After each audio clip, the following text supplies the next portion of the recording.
Disorders of the coagulation cascade are as varied as they are numerous. Just think about it. With all of those different factors working in such a precise and complex clotting process, a wrench can be thrown into the system just about anywhere. Over the next 2 sketches, we'll be covering the 5 biggest causes of coagulation cascade dysfunction.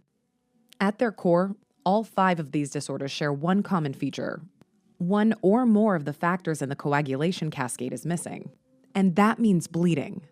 That said, we can divide these conditions into inherited and acquired coagulation disorders. In this first sketch, we're going to focus on a couple of inherited ones: von Willebrand disease and hemophilia. Starting with von Willebrand disease, the most prevalent inherited bleeding disorder out there, affecting up to 1% of the entire population. In the most common form of von Willebrand disease, there's a quantitative deficiency of circulating von Willebrand factor, which is normally produced by both megakaryocytes in the bone marrow and endothelial cells inside blood vessels. Let's talk about those vessels. That's where the bleeding is happening, after all. On top of the air hockey tables, we've recreated that characteristic squamous endothelial surface that lines all arteries and veins. And you see that big gash through the logo? Let's find out what happens when normal factor production is interrupted. First of all, let's draw in some autosomal dominant dominoes. Von Willebrand disease is caused by an autosomal dominant mutation in the VWF gene, which results in less von Willebrand factor circulating in the blood. Deficiency of circulating factor has several downstream effects. To understand what happens, let's first review the role that von Willebrand factor normally plays in coagulation. To do that, we need to injure the endothelium and expose the underlying subendothelium. So we've lifted up a few of the endothelial tiles. Now von Willebrand factor can do its thing. First, and most importantly, it forms an adhesive bridge between platelets and subendothelial structures at the site of endothelial injury. Specifically, it binds to both glycoprotein 1b on platelet surfaces and to the exposed collagen on the endothelium, linking them together. See how those platelet pucks are starting to aggregate together? This process not only serves to form a home base for the formation of a platelet plug, but also activates platelets, causing them to degranulate and further activate the coagulation cascade. One lab value that might pop up on the exam is bleeding time, a pretty old-school test used to assess platelet function. Since von Willebrand factor is necessary for proper platelet function, a deficiency will prolong bleeding time to some degree. It's not very sensitive, or reproducible, or convenient. But bleeding time is still sometimes used when identifying patients with severe hemostatic disorders. And remember, platelet count is normal here. It's merely platelet function that we're messing with. The second function of von Willebrand factor is to bind factor VIII in circulation and protect it from degradation, significantly increasing its half-life. This allows factor VIII to participate in the intrinsic coagulation pathway. So watch your face. See that 8-ball falling to the floor? In von Willebrand disease, reduced von Willebrand factor means factor VIII isn't going to hang around for very long. Remember, factor VIII participates in the intrinsic clotting pathway, the function of which is measured by partial thromboplastin time, abbreviated APTT. To sum it up, less von Willebrand factor means less factor VIII, which leads to a dysfunctional intrinsic pathway, causing a prolonged APTT, embodied by that prolonged sound made by all those pucks bouncing around. While some patients with von Willebrand disease can have severe bleeding, the most common symptoms are pretty mild, and many patients have no symptoms at all. Clinical manifestations are similar to other platelet disorders and consist of prolonged skin bleeding, easy bruising, and bleeding from mucous membranes, including the nasal mucosa, as evidenced by that surprisingly aggressive nosebleed, as well as the uterine lining, depicted by the uterus-shaped purse dropping an excessive amount of that monthly allowance, if you catch my drift. In fact, in patients with a history of heavy menstrual bleeding, about 1 in 10 have some form of von Willebrand disease, so keep it pretty high on that differential. All right, how is von Willebrand disease diagnosed? Well, first, you should suspect it in a young patient who shows symptoms and signs of superficial and mucosal bleeding, like we just illustrated. Von Willebrand disease is often diagnosed in children, and symptomatic patients are almost always diagnosed before the age of 30. To confirm the diagnosis, we perform something called the ristocetin test. Blood from the patient is taken and ristocetin is added. In normal individuals, ristocetin activates those glycoprotein 1b receptors on platelets, which then bind to von Willebrand factor multimers, causing platelets to aggregate.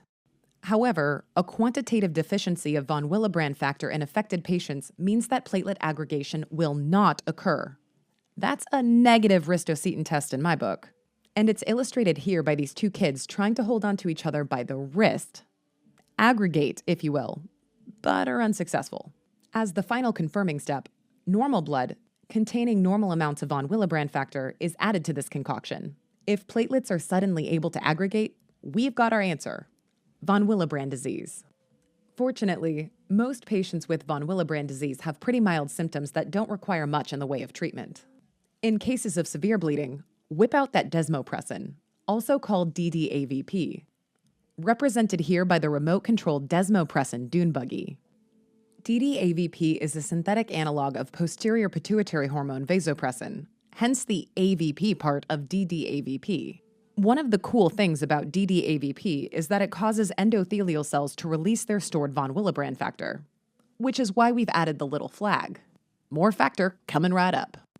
In rare cases of life-threatening hemorrhage, cryoprecipitate, or a recombinant complex of von Willebrand factor and factor VIII can also be given intravenously. So just relax, it'll be fine. Grab a cold one. Before we move on, a couple associated disorders to keep in mind. First, aortic stenosis, symbolized by that stenotic princess hat. Yep, they call her the air hockey princess around here. Whoa, no. Put those quarters away, my friend. She's a grifter. You know, a shark, a hustler. Pfft, she will destroy you like von Willebrand factor in a stenotic aorta. What I mean to say is that von Willebrand factor multimers can be destroyed due to the shearing effect of the narrowed aortic valve. This leads to an acquired form of von Willebrand disease that presents with symptoms similar to the classic version, just typically in older folks, since aortic stenosis is generally a disease of the elderly. Secondly, patients with von Willebrand disease who also have angiodysplasia, an arteriovenous malformation of thin blood vessels found in the large bowel, may have serious and intractable gastrointestinal bleeding. See? Out of your league. Told you. Let's move on to the real reason why we're here. You know what I'm talking about. That high-stakes game that Paul Newman made frickin' cool in 1961. And that possibly vagrant guy who hangs out too much at your local pool hall. Then has, like, a glove and that little man-purse quiver thing for his own pool cue. Made not cool again. It's billiards. Now, von Willebrand factor is only half of the super important von Willebrand factor VIII complex. So what happens when the factor VIII half goes missing?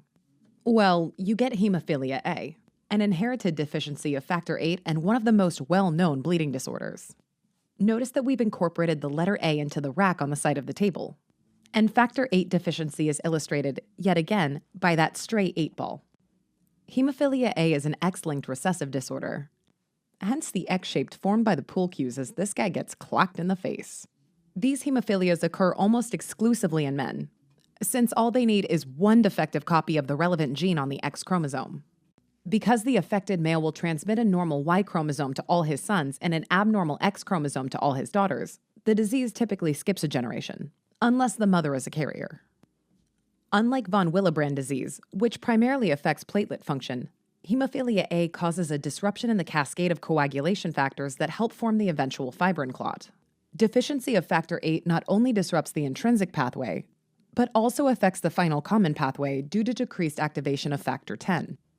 Hemophilia leads to a different pattern of bleeding than the platelet-type bleeding seen in von Willebrand disease.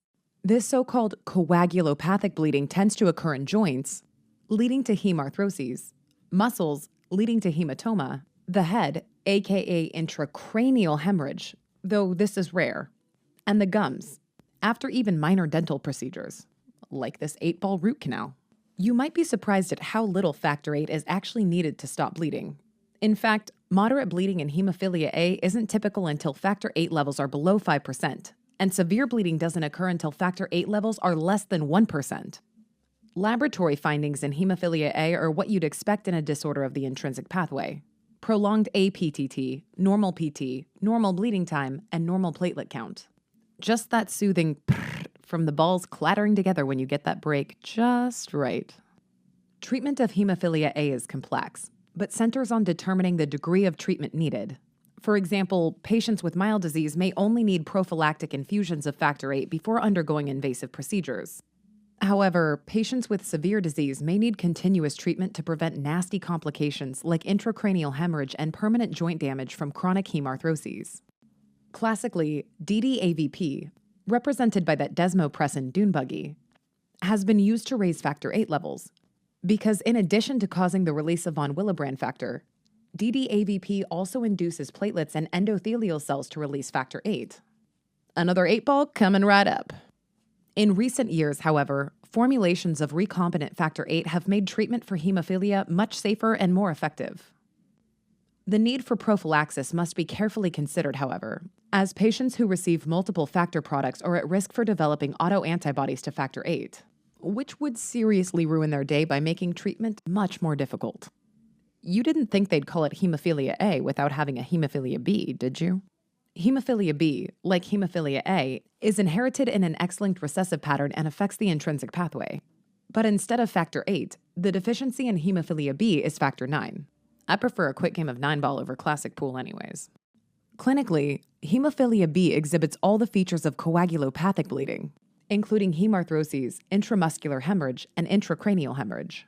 Since hemophilia B affects the intrinsic pathway, the typical laboratory values include a prolonged APTT, normal PT, normal bleeding time, and normal platelet count. All sounding familiar, right? In addition, hemophilia B is treated the same way as hemophilia A, with factor replacement, but factor IX in this case. DDAVP isn't used in hemophilia B, though, because there's no bank of factor IX stored up in endothelial cells to be released. If you think about it, there are two ways to cause a deficiency of anything. Don't make enough of it, or destroy too much of it. Hemophilia A and B fall into the first category. They're both caused by inherited mutations that result in decreased production of their specific clotting factors. Let's illustrate a few examples where factors instead get destroyed, once we throw some autoantibodies into the mix. The most commonly acquired autoantibodies are directed against factor VIII. One of the best characterized conditions associated with clotting factor antibodies is systemic lupus erythematosus, as depicted by our recurring lupus wolf in the back as she grabs a hold of that 8-ball. These patients develop antiphospholipid antibodies, classically leading to pathologic thrombosis. And we'll get into that in another sketch. A host of other clotting factor antibodies can form as well, including those that target factor VIII, 9, 11, 13, and thrombin. Anti-factor VIII antibodies cause increased clearance of factor VIII from the body, resulting in a bleeding diathesis virtually identical to hemophilia A. In fact, it's sometimes even referred to as acquired hemophilia. Other conditions that may lead to the development of anti-factor VIII antibodies include pregnancy, especially the postpartum state, rheumatoid arthritis, and certain drugs. The most common culprits being penicillins and sulfa antibiotics. Clinical features of acquired factor VIII deficiency include large hematomas, severe mucosal bleeding, and sometimes severe GI or genitourinary bleeding. However, they typically don't have the characteristic hemarthroses seen with inherited hemophilia. Since it's still the intrinsic pathway that's affected, patients with acquired anti-factor VIII antibodies will have a prolonged APTT with a normal PT. So far, it sounds frustratingly similar to the hemophilias, doesn't it? To diagnose the presence of antibodies to factor VIII, rather than a true deficiency of factor VIII, a mixing study is performed. So turn up those 80s jams.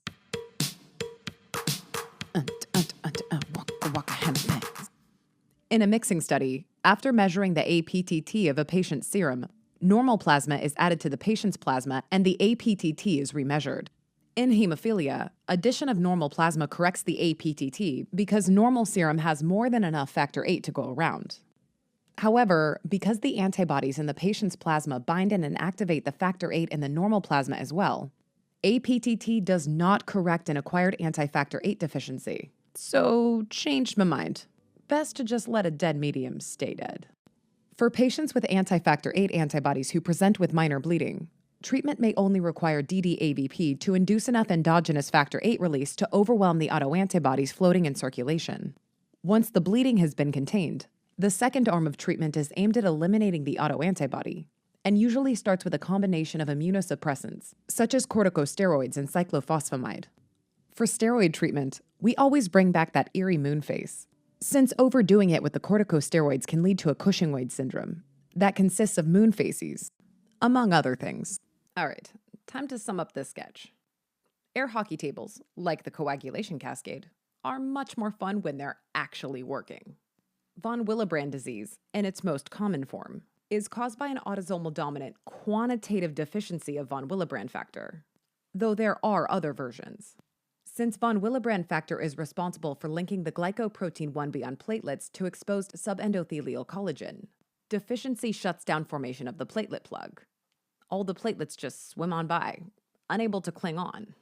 Von Willebrand factor also protects factor VIII in circulation. And deficiency in von Willebrand factor can cause a dip in factor VIII, too. This leads to the characteristic increased bleeding time, mildly increased PTT, and normal PT in von Willebrand disease. Symptoms are of the platelet bleeding variety and include easy bruising, epistaxis, and heavy menses.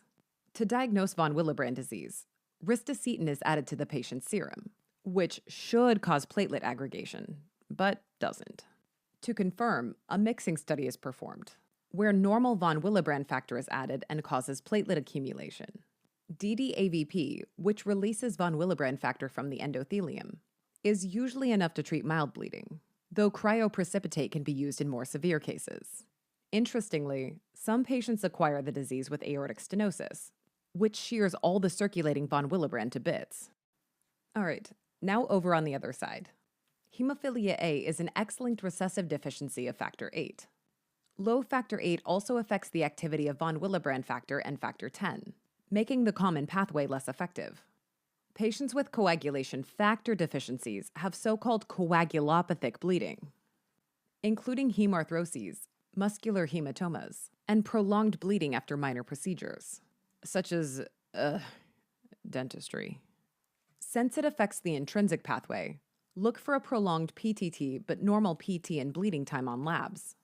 Treatment usually isn't necessary, but if required, can be done with DDAVP, which releases factor VIII from endothelium, or recombinant factor VIII.